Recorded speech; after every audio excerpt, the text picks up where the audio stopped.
Hi, my name is Abby Simpson, and I am a care counselor in the Moody College of Communication.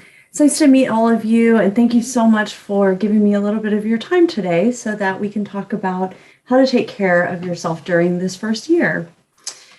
So, some of the things that I wanted to talk about today is one, just acknowledging the weirdness of our return to campus and the life that we have all been living for the last couple of years, and how that may be affecting us, especially around understanding our reaction to stress. And then I'd also like to talk with you about how to get support and how to connect with the resources that are available to you. So one, I just want to talk about over the last couple of years, acknowledging all of the strangeness and weirdness, but also the loss that's come with the weirdness and the strangeness. Each of us experiences loss on an individual level, and that, we've all had significant disruptions to our normal routines, to the events that we wanted to have around missed opportunities, right? It's been a long couple of years, and there's a lot of things that haven't happened, and unfortunately nobody can give those back to you. All we can do is move forward, but that's pretty normal to have a lot of emotions around those kinds of losses, whether that be anger, frustration, feeling overwhelmed, sadness. All of those are pretty normal given what we've all been through. Right? Then there's also the collective loss, in that, the things that we as a society or a culture are experiencing that sort of transcend the individual person. And those may, because they're felt throughout a society, those might be impacting your relationships and the people around you as much as you, and that, is going to change the way that we relate to each other. And then, there's also anticipatory loss in that we're not done yet. We're still very much in the middle of things and transition and changes. So, it's pretty normal to have worries and concerns about, what might come next. So, then additionally, acknowledging not just that we've all experienced this collective loss, our individual losses, but also that each of us are going to experience loss, grief, or hardship in different ways. That's going to be very much dependent on you and all of your unique individual factors. Each of us brings a unique set of identities to any situation. And that means that the impact is going to vary between different people. Right? And so as we're thinking about how the last couple of years or, various other things that have happened, as we're thinking about those things, it's important to acknowledge that you're not necessarily going to experience things the same way that the person next to you is going to experience them. And so, when we're making comparisons to other people around us, it's important just to be really fair in making those comparisons and remember that we're all having our own experience. So I wanted to, kind of talk through some of the things that we may be bringing into this year, because being a freshman can already be a very difficult time, in that a lot of changes are happening. There's a lot of disruption to your support systems. There's a lot of disruption to your routines in a normal experience, in a normal year. Right? And this certainly is not a normal year. So each of us has what's called a window of tolerance. And within that window of tolerance, we generally feel pretty good. We feel pretty competent to handle the things that are being thrown at us. But there can be a lot of both internal and external things that happen that push us outside of that window of tolerance and push us sort of beyond what feels comfortable. And we can either go into hyperarousal, we can go into hypoarousal.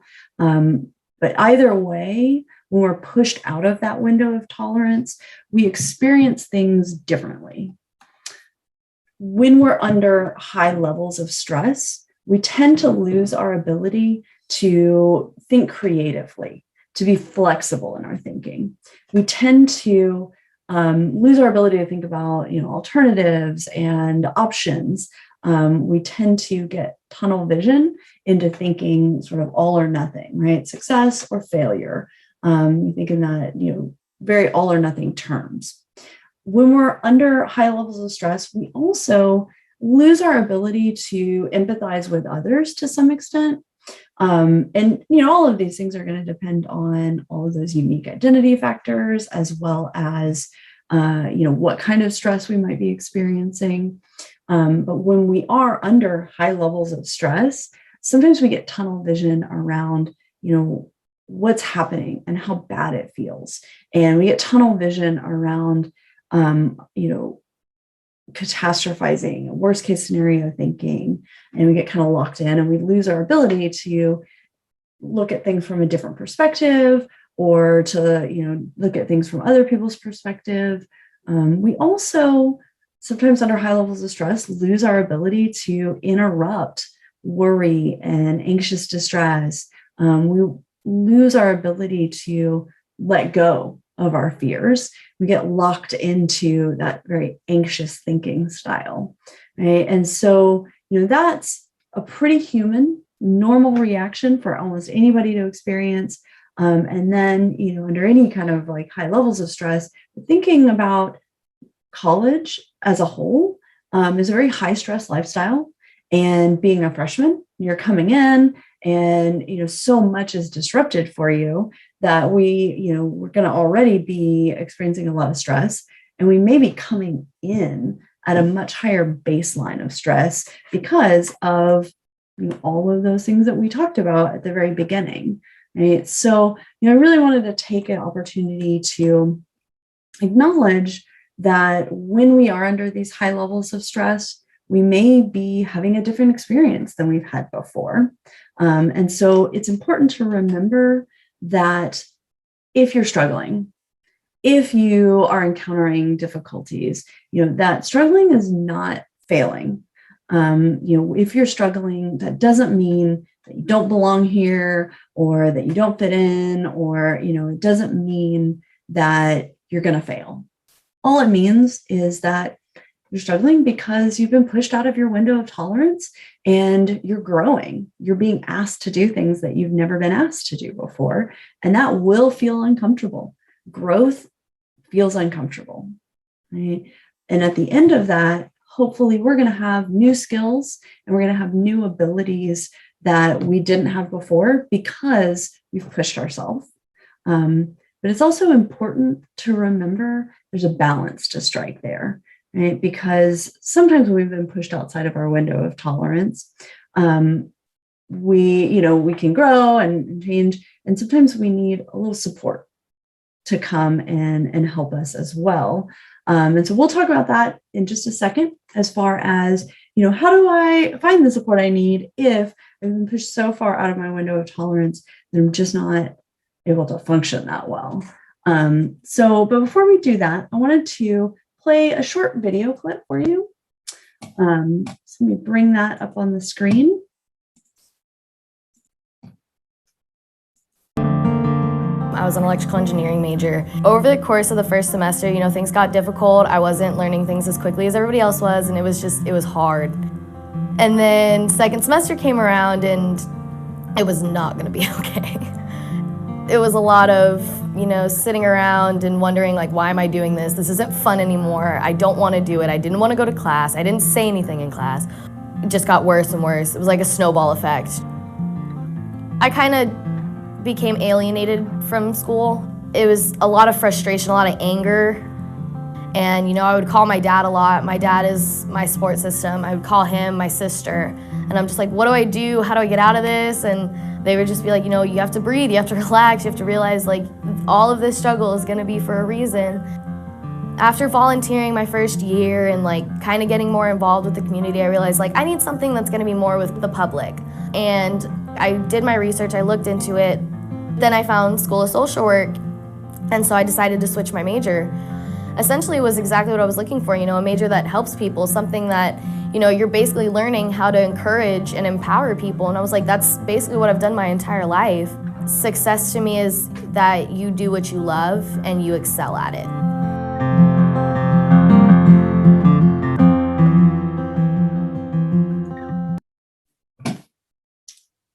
Yeah, well, so I just wanted to take an opportunity to play that video for you so that you can hear a fellow UT student's experience and with struggling and growing from that experience and learning what they valued. So let me pull my slides back up here. There we go. Yeah, so if you're struggling, please don't take that as a sign that you're failing. Please just know that growth feels uncomfortable and that struggling is part of growth. But also, while we're talking about struggling, it's important to also talk about how do we take care of ourselves, right? Because given that you're coming in, so many of your support systems have been interrupted, that there's a lot of transition that's happening. Sometimes it's a learning experience to figure out how do we take care of ourselves given all of that. And we get a lot of messages about self-care, that self-care is something that you buy, or self-care is some things that you do, or self-care is anything that feels good. Right? And certainly doing things that feel good sometimes is important. Also, if we're living beyond our means, or if we are making choices that feel really out of balance, or if we're only making choices because they feel good, then we're probably not getting our needs met in a very healthy way. Because it's also important to remember that sometimes, as we're growing, we have to do the uncomfortable things. As human beings, we tend to fall victim to what's called short-term bias. And in short-term bias, your brain is really just trying to protect you. Your brain is trying to save you from things that feel hard or tedious or boring. Your brain is trying to keep you safe. Right? And so your brain is saying, well, don't do that because that seems hard. Do this other thing that feels a lot better, that's easier. And certainly sometimes it is important to do things that feel good and to take care of ourselves and to laugh and to spend time with friends. And even if we feel a little guilty about that, remind ourselves, you know what, I'm doing this because it's important. And also sometimes we have to do the things that don't feel that great, because if we are only choosing what feels good right now in the moment, sometimes we're letting our responsibilities build up and we're actually not taking care of ourselves, because at some point in the future, those things that we've been putting off and those responsibilities that we haven't been taking care of, just getting bigger and bigger and harder to tackle.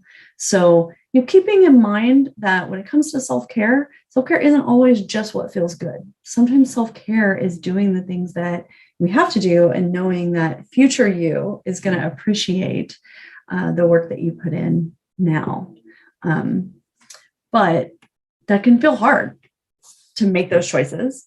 I know all of us want to feel like we can take care of ourselves. All of us want to feel like we've got it all together and we don't need to ask for help. Asking for help is really hard, right? Sometimes asking for help is really important, even if it is hard. Just because something is hard doesn't make it not important. So I hope that if you're struggling, that you'll keep in mind that I'm here and around, and also that the Counseling and Mental Health Center is here. And, if you reach out, so as a care counselor, I work for the Counseling and Mental Health Center. So if you reach out to me, or if you reach out to the Counseling and Mental Health Center, the first thing that'll happen is you'll have a brief assessment conversation with either myself or one of the people who help at the counseling center. And in that conversation, we'll just talk about what's going on. We'll talk about, what's getting in your way, and then we'll explore the resources that are available to you to talk about all of your options. And then from there, we'll make a plan. And that plan can look like a lot of different things, but it's going to be unique to you based on what's going to make the most sense given your situation. And, the Counseling Center and myself, we have a lot of different services that we can offer. Sometimes we can offer short-term counseling. If somebody comes in knowing that they want something a little longer term, or if that becomes something that they want, then we also have referral assistants to help use your resources to connect off campus. We also have lots of information about campus and as well as off-campus resources. There's a lot of resources that we have access to. And if you want to come and have a conversation, I can help you explore what might make the most sense for you.